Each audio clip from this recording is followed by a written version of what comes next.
Hello అండి, welcome to our channel Swapna Vijay gardening vlogs. అందరు ఎలా ఉన్నారు, బాగున్నారా?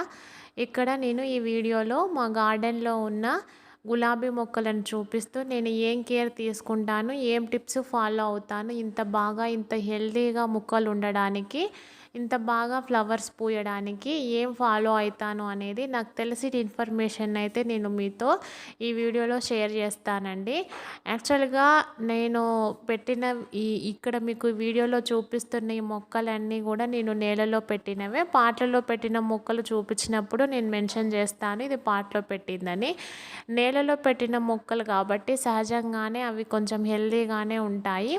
నెక్స్ట్ అయినా కానీ నేను గులాబీ మొక్కలు కొంచెం హెవీ ఫీడర్స్ కాబట్టి మంత్లీ వన్స్ అయితే నేను ఈ ఫెర్టిలైజర్ అయితే ఇస్తూ ఉంటానండి. DAP 2020 రెండింటిని కలిపి నేనైతే ఈ ఫెర్టిలైజర్స్ని గులాబీ మొక్కల మొదట ఇస్తూ ఉంటాను.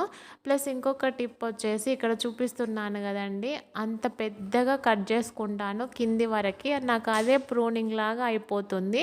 అక్కడ నుంచి మళ్ళీ కొమ్మలు వస్తాయి. నేను దాదాపు ఇదే విషయాన్ని చాలా వీడియోస్లో షేర్ చేశాను. మీరు ఒకసారి ఫాలో అయ్యి చూడండి. మీరు ఖచ్చితంగా కట్ చేసేటప్పుడు చిన్నగా కాదు, కొంచెం కింది వరకు, అంటే మొక్కను బట్టి.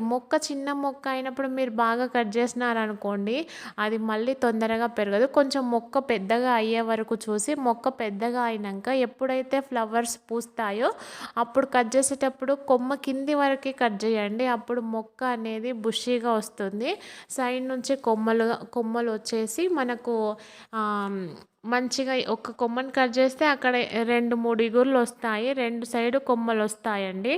అదేవిధంగా మళ్ళీ ఎండిపోయే వరకు ఫ్లవర్స్ని అయితే ఉంచకండి, ఎప్పటికప్పుడు తెంపుకోండి. కొంతమందికి మొక్కల పైననే ఫ్లవర్స్ ఉండేది ఇష్టము.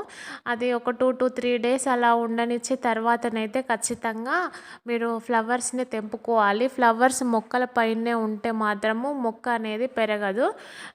సో ఇదొక చిన్న టిప్పుగా మీరు ఫాలో అవ్వండి. ఇంకా నెక్స్ట్ ఇది వచ్చేసి వింటర్ సీజన్ కాబట్టి గులాబీ మొక్కలు చాలా అంటే చాలా హెల్తీగా ఉంటున్నాయండి మావి మట్టికి.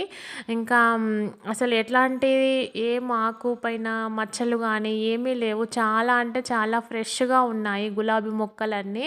ఇంకా ఎండాకాలం వస్తే ఎలా ఉంటుందో తెలియదు పరిస్థితి. ఇప్పుడు మట్టికి చాలా అంటే చాలా హెల్తీగా ఉన్నాయి మొక్కలన్నీ. ఇవన్నీ నేను ఒక 5 మంత్స్ అవుతుందండి. ఇవన్నీ నేను నర్సరీ నుంచి తెచ్చుకొని పెట్టి మంచిగా ఏనుకున్నాయి. తర్వాత ఇంత మంచిగా ఫ్లవర్స్ కూడా వస్తున్నాయి. ఇక్కడ చూస్తున్నారు కదండి కలర్ ఎంత బాగుందో. చాలా అంటే చాలా మంచి కలర్ అండి. నాకు ఒక్కొక్కసారి మనసుకు ఎంతో ప్రశాంతతనిస్తాయండి. మనకు తెలియకోకుండానే మనం ఫ్లవర్స్ని చూసినప్పుడు అది చాలా హాయిగా ఉంటుంది. నెక్స్ట్ నాకు టైం కుదిరినప్పుడల్లా నేను మొక్కల చుట్టూ పని చేస్తూనే ఉంటాను. ప్రతిసారి నేను చేసే పనినైతే వీడియో తీయలేనండి. మా వారు ఆఫీస్కి వెళ్ళిపోతారు, నేను ఒక్కదాన్నే మొక్కల చుట్టూ పని చేస్తూ ఉంటాను. నేను పని చేసుకుంటూ వీడియో తీయాలంటే కష్టము కాబట్టి మొక్కల చుట్టూ చేసే పనిని నేను చాలా తక్కువగా పెడుతూ ఉంటానండి.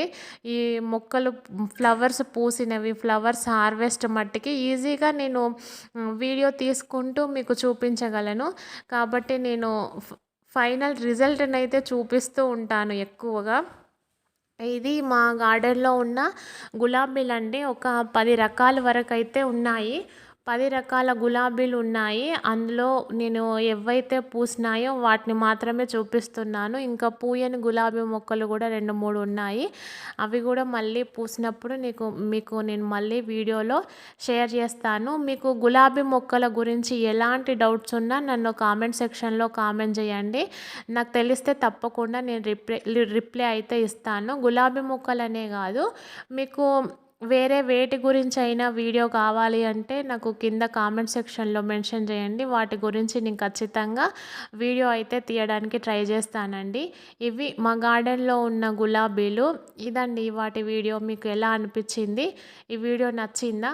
ఈ కలర్ అనేది 2 ఉన్నాయి మాకు. ఇక్కడ పాట్లలో పెట్టాను, నెక్స్ట్ నేలలో ఉండింది. 2 గులాబీ మొక్కలు ఉన్నాయండి ఇదే కలర్లో. ఓకే అండి, ఈ వీడియో నచ్చినట్లయితే like, share, subscribe. Thank you. మరొక మంచి వీడియోతో మళ్ళీ